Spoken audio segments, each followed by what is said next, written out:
දන්නවද?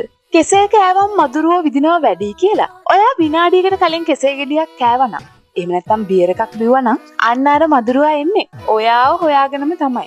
සමහර පරීක්ෂණ වලින් හෙළි වෙලා තියෙනවා කෙසෙල් කෑවට පස්සේ අපේ හැමේ සුවඳ පොඩ්ඩක් වෙනස් වෙනවා කියලා.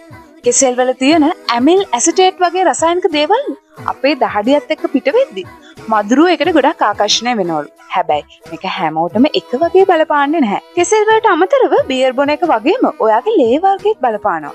ඔයාගේ රුධිර ගණය ඕනම් එහෙම නැත්නම් ඔයා දාඩිය දාන වැඩ කරලා ඉන්නවනම් මදුරුව ස්පෙෂල් ඉන්විටේෂන් එකක් නැතුවම ඔයාව බලන්න එනවා. ඒ විතරක් නෙමෙයි බියර් බොන අයටත් මදුරුව ගොඩාක් ආදරේලු. බියර් බොන අයට ඉතින් වයිෆ්ලා ආදරේ නොකරන එකේ මදුරුවෙක් හරි ආදරේ කරන එක කොච්චර ලොකු දෙයක්ද? ඉතින් ඊට පස්සේ රැට එළියට යනකොට කෙසෙල් ගෙඩියක් කන්න කලින් දෙපාරක් හිතලා බලන්න.